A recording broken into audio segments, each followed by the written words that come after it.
Welcome to the NIST Control Freak series, where we discuss all things related to NIST.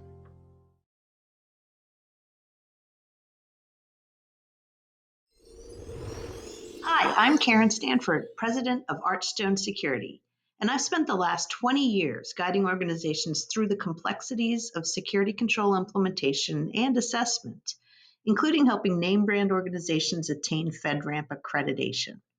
I created this series to help organizations that need to implement or assess FISMA, FedRAMP, or StateRAMP cybersecurity control requirements. In today's video, we'll be covering controls SC-20, 21, and 22.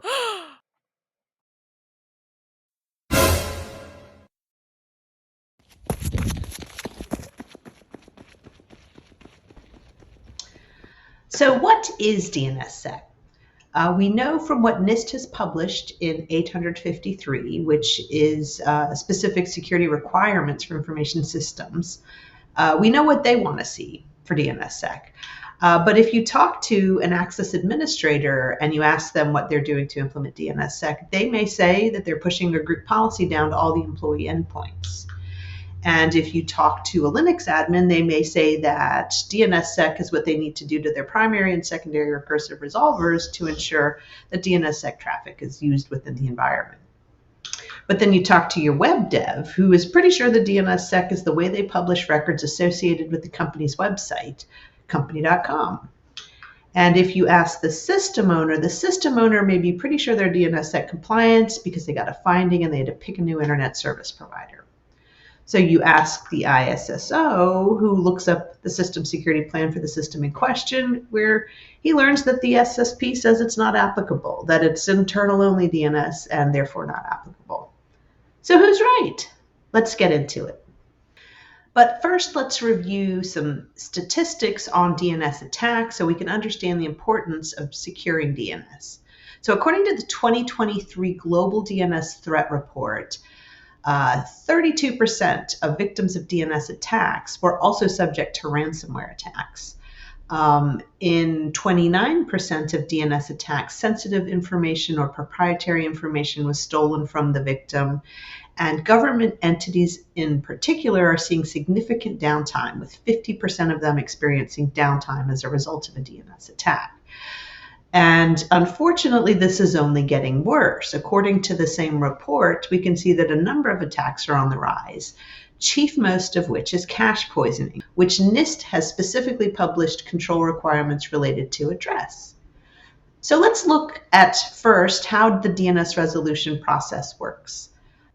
So let's use an example of an employee who, as part of his job duties, needs to go to a website. So he goes to his browser and types in certifiedproducts.com and hits enter.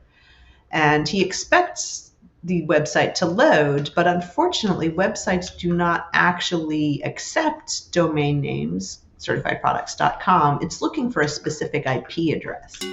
So what needs to occur on behalf of the user is that a query needs to be made to the official authoritative source. This would be likely the organization that owns the website, where they have published records that indicate certifiedproducts.com equals this specific IP address.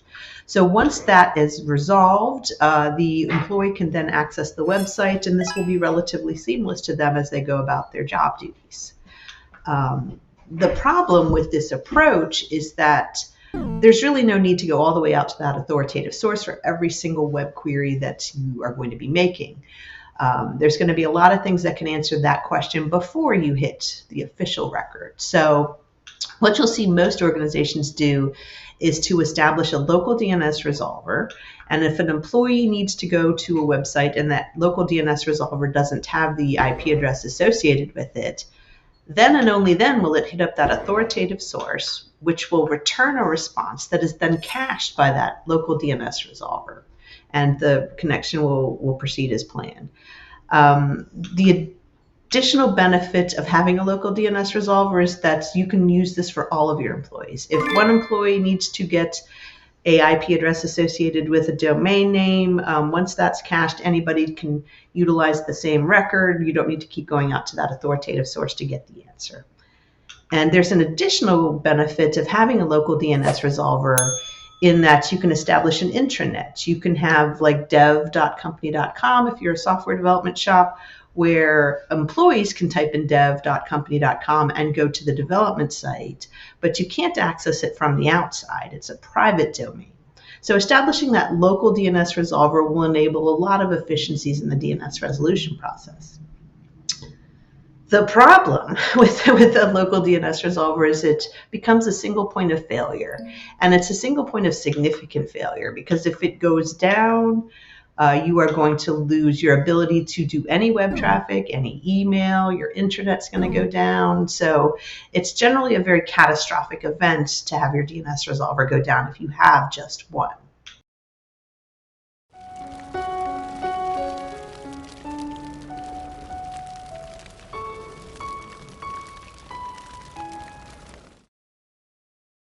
So what most organizations will do is to establish both a primary and a secondary DNS resolver that can function independently of each other. So an employee that would typically hit up the primary, if that primary is slowed down or unavailable, it can instead query the secondary DNS resolver, which will perform the same function, cache the answer, and the request will go through.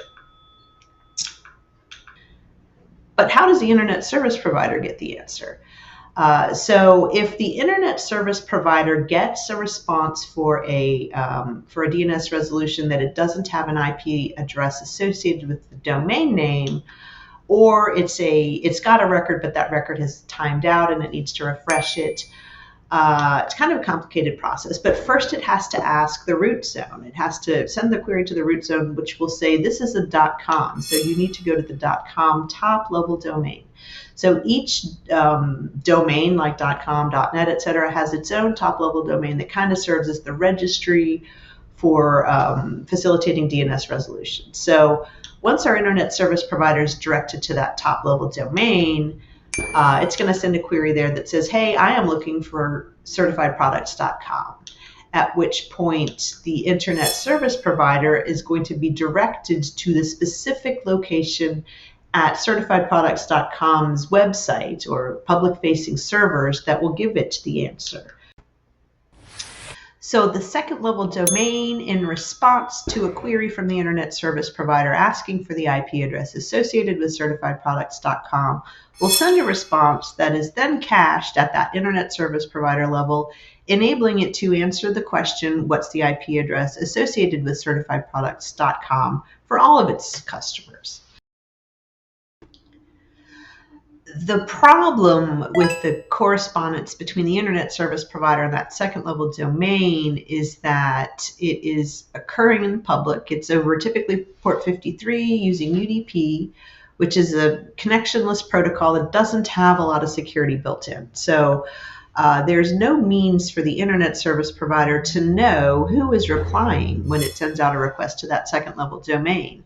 So it's expecting the second level domain to answer, but it's possible for a malicious actor to flood the internet service provider with responses to the question, what's the IP address associated with this certifiedproducts.com, in an attempt to get the internet service provider to accept one of those maliciously crafted responses, because the internet service provider isn't going to know where it came from. So whichever one gets to the internet service provider first will be cached by the internet service provider, meaning that any of its customers that try to go to certifiedproducts.com are going to be sent to the wrong IP address. And typically what you'll see is that malicious actors will create a facsimile of the original website. It may be used to harvest login credentials or all sorts of malicious activity, but generally this is not occurring for any purposes that aren't malicious. So once that internet service provider has gotten its cache poisoned, it's not only going to be giving the wrong answers to all of its customers, but they're also going to be caching the wrong response internally. So the primary DNS resolver within your organization may have the wrong IP address with it, as well as endpoints or users within your organization may also be caching the wrong IP address associated with certifiedproducts.com. So this is a significant security risk.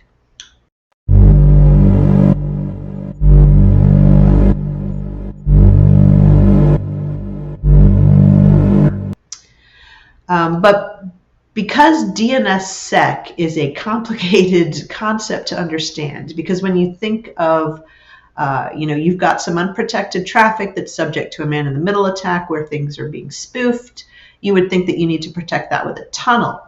But DNSSEC is not a tunnel. It's something called a chain of trust. And to kind of get a good analogy, I think, of what that DNSSEC resolution process is, it helps to think of those maliciously crafted responses to that internet service provider as counterfeit money that it is trying to inject into the system. So in our example, if you have an organization that you need to protect against DNS cache poisoning, you would want to implement DNSSEC. But if you are trying to protect an economy or an organization from counterfeit money, what you might want to do is to limit payments to only digital payments, so credit cards or other certified funds, but you want to ensure that you have the means to understand that the money is legitimate before you accept it. So the objective of the DNSSEC chain of trust is to be able to connect that trust anchor, the record that is published and signed by VeriSign, all the way down to a second level domain specific DNS record. So it helps to think of the trust anchor as the credit card issuer in this analogy, because they're providing the means for you to validate that the transaction is legitimate. So let's talk through how the trust anchor and the DNS record, which is the ultimate source of what's the IP address associated with this domain name, let's talk through how that works. So the trust anchor is currently operated by VeriSign, and they will sign a key that is published in the root zone. That is the beginning, basically, of the chain of trust between the two. And once the root zone has gotten the officially signed key, it will be used to sign another key that's published in the root zone, which is called the root zone signing key. So the root key signing key that is signed by VeriSign will then sign the root zone signing key. So that'll connect kind of our VeriSign official trust anchor to the root zone. But now we need to figure out how to connect the root zone to the top level domain.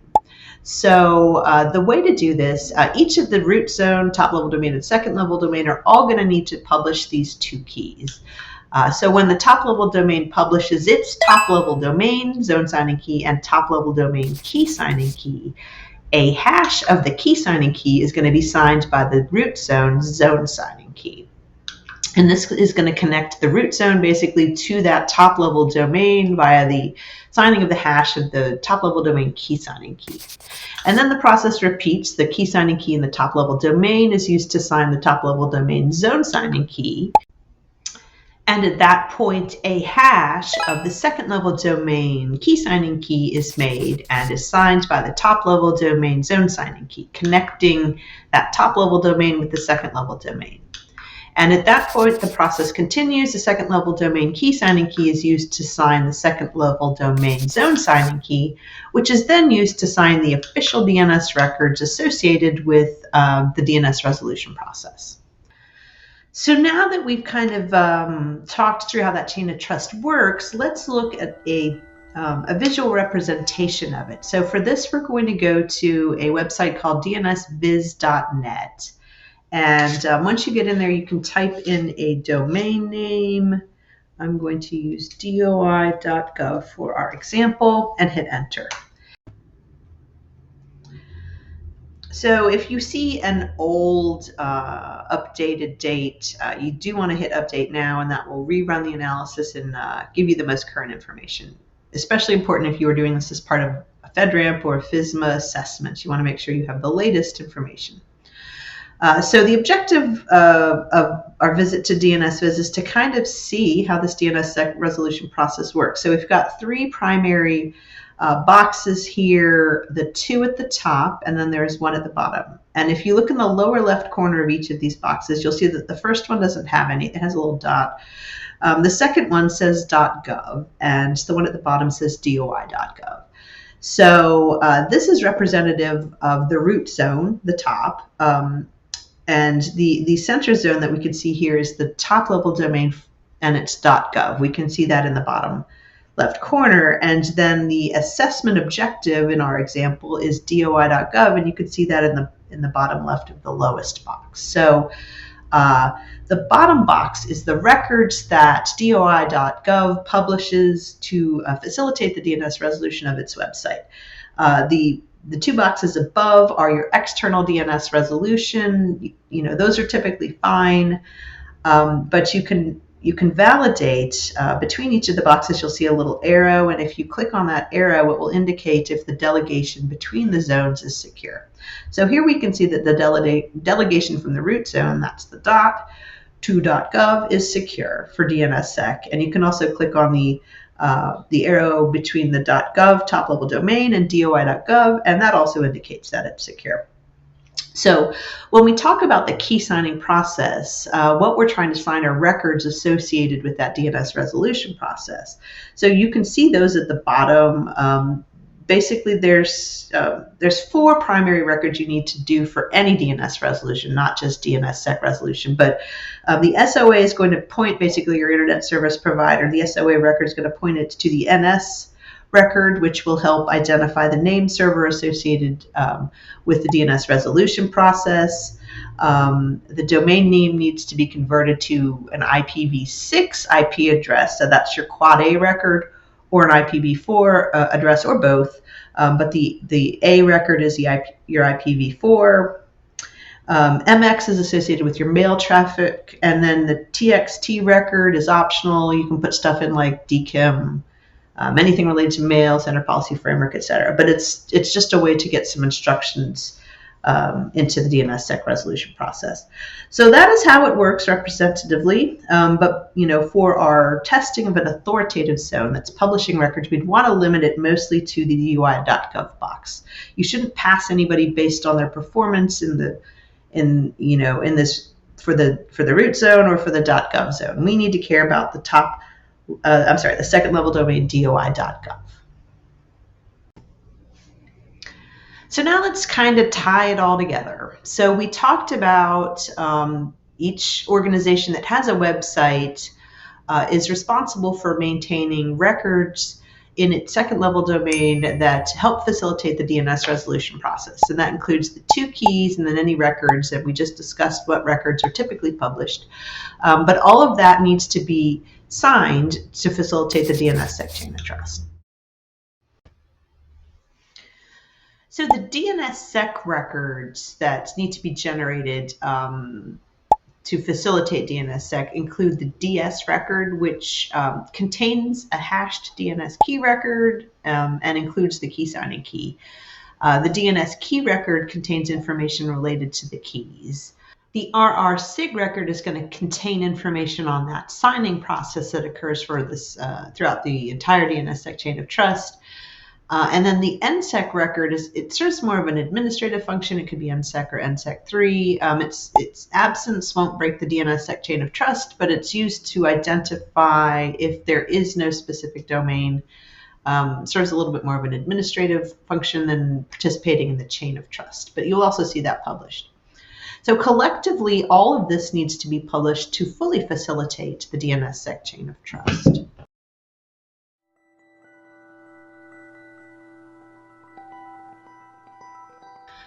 So now that we know how the DNSSEC chain of trust works, let's try to integrate it with the whole DNS resolution process and how it is used. So in our example, we have an organization that has a DNS resolver that needs to query the authoritative source to get an updated record or a new record. So as we discussed, that internet service provider is going to shoot a record over to us that it expects us to use. But like our analogy, if we view this as a credit card payment, it's the DNS resolver's job to validate that it's a good payment before processing it. So the DNS resolver has to be configured to validate the signatures that are provided in all the records that we just discussed against the trust anchor, the root zone, the top level domain, and that second level domain. And if all of those check out, like a credit card purchase with a valid credit card, the transaction will go through. So at that point, the employee can officially resolve to the website, we don't need to have a secure tunnel, and we've protected our organization against DNS cache poisoning attacks. So now that we know how DNSSEC works, let's look at the NIST end of this, because it has been a chaotic rollout, to say the least. So this is a series on this special publication 853, which was first published in 2005. And that first version didn't include any DNSSEC requirements. It wasn't until after NIST published a specific guide related to securing DNS that 853 was revised, its first revision, to include requirements SC-20 and 21. So at that point, those are the two controls associated with DNSSEC. At that point, DNSSEC became a requirement. But the way NIST works is that they give you basically a year to make any changes associated with an updated revision, and just tested as part of that next annual cycle. So it wasn't until about 2007 that DNS requirements were officially pushed down to the government and were being assessed and were supposed to be implemented. But unfortunately, that was not an effective rollout. In part due to the fact that this is an entirely theoretical attack at this point. Like, it has never been executed at this stage.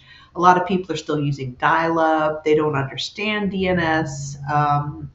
So it was a very fuzzy concept, and there was a really slow implementation of this in the federal space. I was doing a lot of FSMA testing during this period, and everyone was failing DNS, and most didn't understand it. So it wasn't until 2009, though, that's where there was the first successful hypothetical attack that, as we just described, the first successful attack was made, at which point OMB issued a mandate. So in the OMB mandate, it's saying, do your internal recursive DNSSEC resolution process, and also we need to get, because they own the .gov top-level domain, we need to get that on board with this DNSSEC signing process. So in 2008, the memo came out basically mandating this, and it required that the .gov top-level domain be signed by 2009. So it was signed in February 2009, and at that point, we had that top-level domain secured, but nothing else. And the root zone wasn't set up to facilitate full DNSSEC resolution until 2010. And then really late to the party were all the internet service providers. So they're a critical part of needing to do DNSSEC validation for its customers, but they didn't have that implemented until 2012. And also in 2012, this is where DNSSEC started to get a little traction because Windows, at that point, Windows servers were starting to offer full support or partial support, I think, in some instances. But you could basically do full DNSSEC resolution for your internal and authoritative DNS servers using Windows, and that was really the first time, because Windows servers were widely used for DNSSEC, but the support just wasn't there. So a lot of organizations just opted out of implementing DNSSEC via DNS bind, and they just waited for Windows. So 5 years of chaos, but in 2012, all the pieces were there to get us to where we needed to go. Here we can see this started in, I think, 2013. This is how the implementation went. So in 2013, a year after all the pieces are basically there, still less than half of the government had implemented DNSSEC. And what we're looking at here are the statistics for that authoritative. This is where we publish records that say company.com equals this IP address and the associated DNSSEC artifact. So since that's all public, NIST established something to track the U.S. government's compliance with it, and we're seeing the results of that here. So you can see that in 2013, less than half, going all the way up to a high in, I think, July of 2019 of almost like 95%, 93 or something like that, almost there in June of 2019, I think. And we're seeing a steady decline since. So DNSSEC it continues to be something that a lot of folks don't understand how to test. So that is part of the reason that we're seeing this decline, but there is an additional reason which we'll get into as we cover authoritative DNSSEC testing. But overall, lots of room for improvement in DNSSEC implementations. So there are two main documents that you want to look at if you're an implementer, someone who's implementing the requirements for NIST 853, or if you're an assessor. The first is the 853 NIST special publication. This lists all the requirements for information systems that are housing and processing or storing federal data. And then the NIST special publication 853A are the specific assessment steps that have to occur on an annual basis to validate that the control is fully implemented. So as we go through these controls, we'll be covering both, and implementers should be looking at this from the perspective of this is what to expect in an assessment, and this is what we need to implement to address the requirement. And then security control assessors can look at this from the perspective of what they need to do to test. So let's start with just a quick overview of what's in scope. We have SC-20, which is Secure Name Address Resolution Service Authoritative Source. So this is the one where a query is made to our official authoritative source, second level domain. They want to know what the IP address associated with that is. SC-21 is talking about our internal recursive process. This is where we want to ensure that all the records we accept for DNS resolution are legit. And then SC-22 talks a little bit, it's not actually about DNSSEC, but I've included it in here because it talks about the architecture. So SC-22 is architecture and provisioning for name address resolution service. So let's start with SC-20. Well, now you're gonna get it, motherfucker. That's right. You and me, right now. We're having it out. Let's go. Come on. Come on.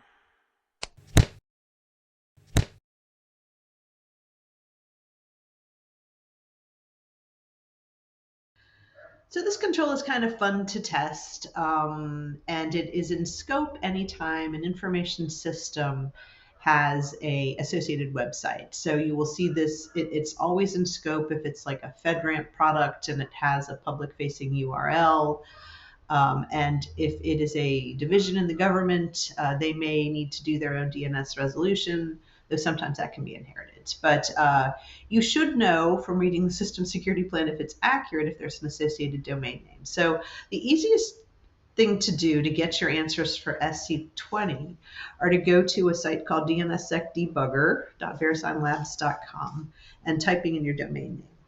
So here we're going to type in the same one we used before, doi.gov, and you can see that it is returning a bunch of information. So like before, this information is segmented into the different zones. So you can see the dot at the top. This is our root zone. That's all green. It almost always is. And then you can see the gov, that's .gov, the top level domain for gov.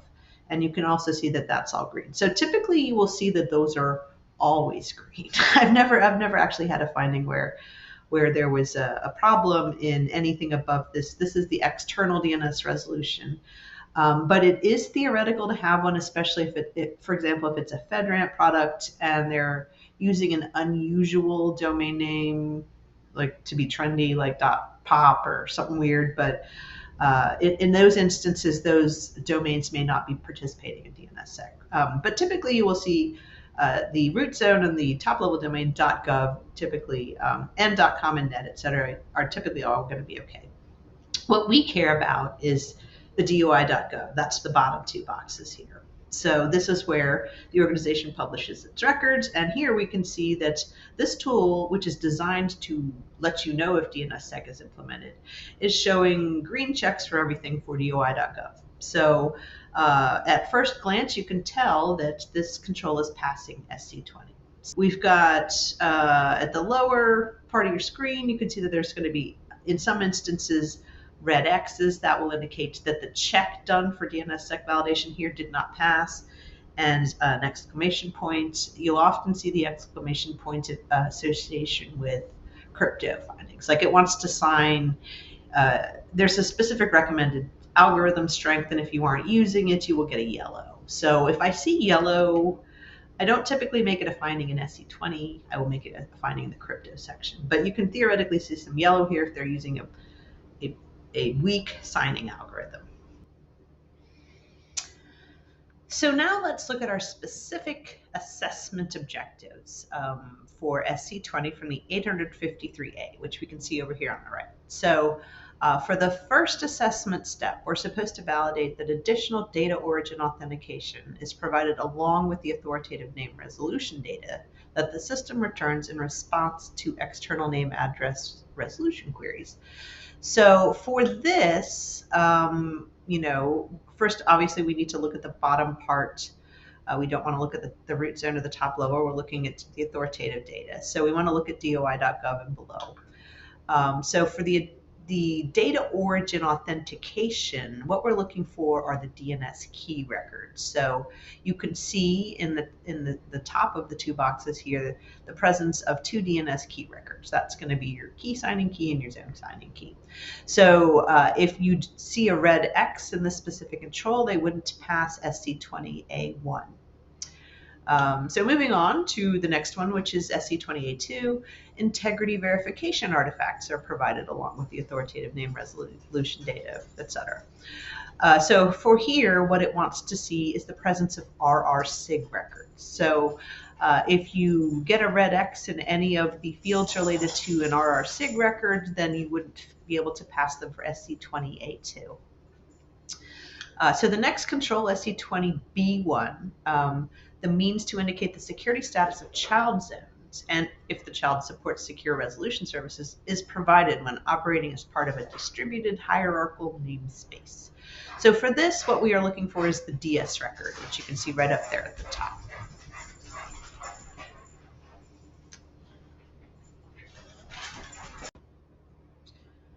So for this, we're looking for the DS record, which you can see right at the top of the first box for DOI.gov. So if there is a red X where there's a DS record entry in DNS debugger, you cannot pass them for SC-20B1. And finally, SC-20B2, the means to enable verification of a chain of trust among parent and child domains when operating as part of a distributed hierarchical namespace is provided. So for this, you can see throughout in multiple places on the left for the DOI.gov domain that there is an RR-SIG validation entry. So RR-SIG with a number and DNS key, this validates the DS root. So if any red X's are present for any of those RR-SIG validation processes, the organization cannot pass SC-20B2.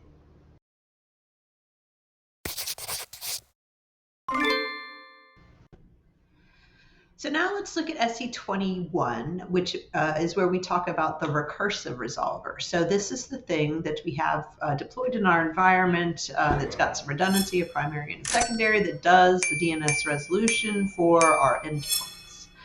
So that's the thing that we need to ensure is configured when it gets a DNSSEC response, the primary and the secondary needs to act as the credit card terminal and validate that the details associated with that transaction are good before it passes it on to their end users.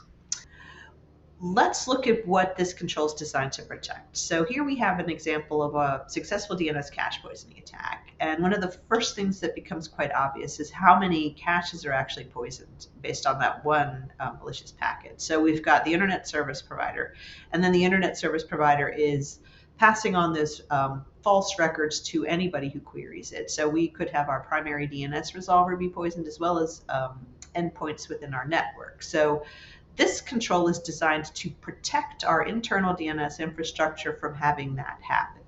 So it's important to understand that if you are given as part of your assessment an artifact showing that a group policy is pushing DNSSEC validation on its end users or its endpoints, that is not actually going to be what happens unless you've configured your primary and secondary recursive resolvers to facilitate DNSSEC validation. So just having the group policy is not enough. It may look good, but the DNS validation needs to occur at that DNS resolver level. Additionally, you're not going to see elements that aren't covered by a Windows group policy, like if you're using Mac infrastructure or anything that isn't a Windows machine, anything that's Linux or any other operating system is not going to have that policy pushed. The real means to ensure that you are doing this DNSSEC validation is to test those primary and secondary DNS resolvers. So let's talk through how to do that. So we've got the NIST 853A assessment objectives here, and we'll walk through each of these one at a time. So the first one is SC-21-1, and the requirement is that data origin authentication is requested for the name, address, resolution responses that the system receives from authoritative sources. So you can kind of see as you look through 4 of these that there's a pattern going on here. We've got 2 controls related to data origin authentication, and we've got 2 controls related to requesting information and 2 controls related to performing validation. So starting with the first one, SC-21-1, what we're looking for here is to ensure that your primary DNS resolver is asking its internet service provider for keys. The keys need to be sent to us as part of our validation process. So what we're doing is saying, if you have DNSSEC keys associated with this transaction, we need them. So it's asking us to validate that that's occurring. And if we move on to the next one, which is SC-21-3, we are looking to ensure that the DNS resolvers are requesting data integrity verification data. So that is going to be that RR-SIG record. So for this one, we're saying to the internet service provider, we need an RR-SIG record with these DNSSEC validated responses. For the other 2, where we're talking about data origin authentication, what we're doing is ensuring for both of these that the analogy being the credit card payment terminal, that we're doing that checking. So we need to check that the data origin authentication information that we have is accurate, as well as that data integrity. So SC-21-2 and SC-21-4 are basically doing that. So in looking at how you can specifically test for SC-21, I've included the 2 most common DNSSEC implementations for recursive DNS, and that would be Windows and Bind. And for Windows, it's actually relatively easy to test because for all of the 4 assessment objectives that we discussed, data origin authentication and data integrity verification, both being requested and performed as part of that DNSSEC validation process, all of that is governed by one simple setting. So if you need to get into the DNS manager of the recursive DNSSEC that supports the FISMA FedRAMP or state ramp boundary, and you need to go ensure that enable DNSSEC validation for remote responses for your system boundary is set to yes. So you do want to enable DNSSEC validation for remote responses, and if that's done, you will pass all of the tests in SC-21. And if it's not configured, you would need to fail them. For Bind, it's a little bit different. So the control objectives are arranged into 2 parts, basically. There's those that are requesting data, and there's actions then that are performed by the recursive server. And that's governed by 2 settings within the Bind implementation. The first of which is in the etc-names.conf file. So for 1 and 3, what you want to do is ensure that etc-names.conf has DNSSEC enable configured to yes. And then to satisfy 2 and 4, in the same file, you want to go to DNSSEC validation and ensure that that is configured to yes. So if both DNSSEC enable and DNSSEC validation are set to yes, you can pass all of the control requirements for SC-21. But if only one is, you would need to pass the appropriate controls.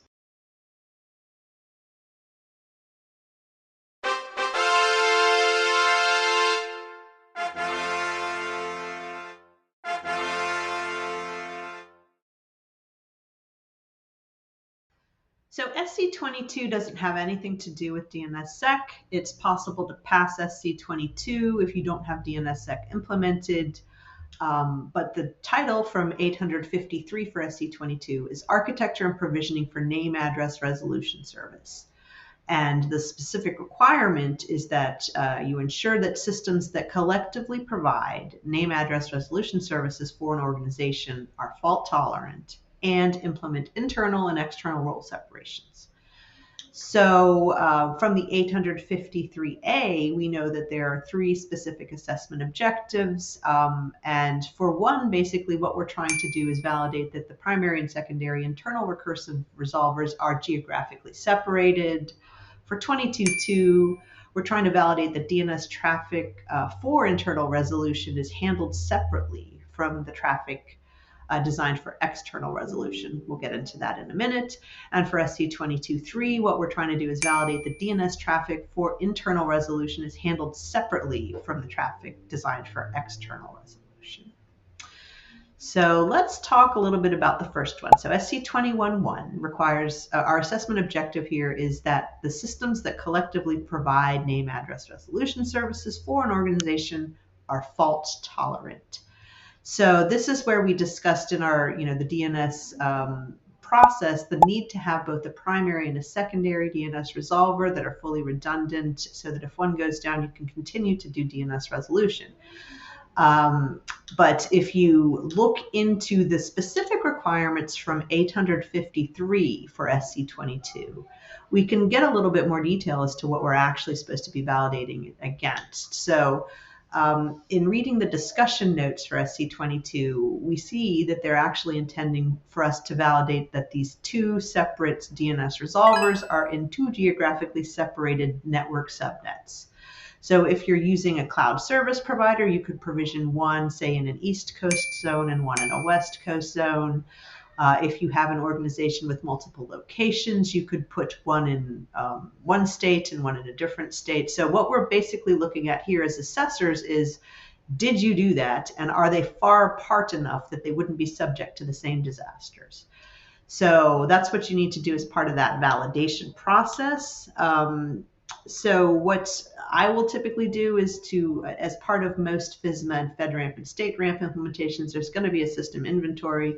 So I would work with the system administrator with that inventory to try to identify what the primary and secondary are, and then try to figure out where they were hosted. So that's kind of what you need to do for SC-22.1. And for SC-22.2, this is something we didn't really talk about in the DNS resolution process, but the requirement for SC-22 is that the systems that collectively provide name address resolution services for an organization implement internal role separation. So what this basically means is that, when we talked about organizations that, once they establish a DNS resolver, they're able to have an intranet. So they have some DNS traffic that is just designed to go through the intranet. And then they also have their routine traffic that goes out to the web. BestBuy.com, Amazon.com, stuff like that. So what we are looking for as an assessor here is to ensure that, looking again in the discussion points from the SC-22, that DNS servers with internal roles only process name and address resolution requests from within the organization, and that DNS servers with external roles only process name and address resolution information requests from clients external to the organization. So what does this mean? Let's look through how this is typically implemented. So what you'll often see is that they just use 2 separate resolvers.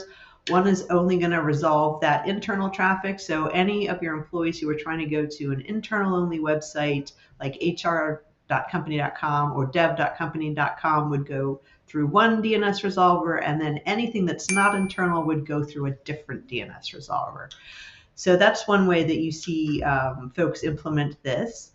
You can also see organizations use something called DNS forwarders, where all of the requests will go to one specific DNS resolver, and then based on whether they're intended for internal-only resolution or external resolution, they'll be directed accordingly, and the network segmentation will occur that way. There is also something called DNS views. I think this is mostly for bind implementations, but it would include It's basically a filter that would split internal-only traffic to one process and split the traffic designed for external destinations into another. So to satisfy both SC-22 and 22.3, you need to ensure that they are both configured separately. You shouldn't have any commingling of your external traffic being handled by your internal recursive resolvers, and you shouldn't have any commingling of your internal traffic being handled by your external recursive resolvers. So if you're able to establish that in reviewing with the administrator associated with the internal recursive DNS, that is occurring, then you can pass both SC-22.2 and SC-22.3. This concludes today's video. If it's your job to help an information system become compliant with NIST Special Publication 853 controls, or if you're an assessor trying to beef up your skills, please consider liking and subscribing for more NIST 853 content.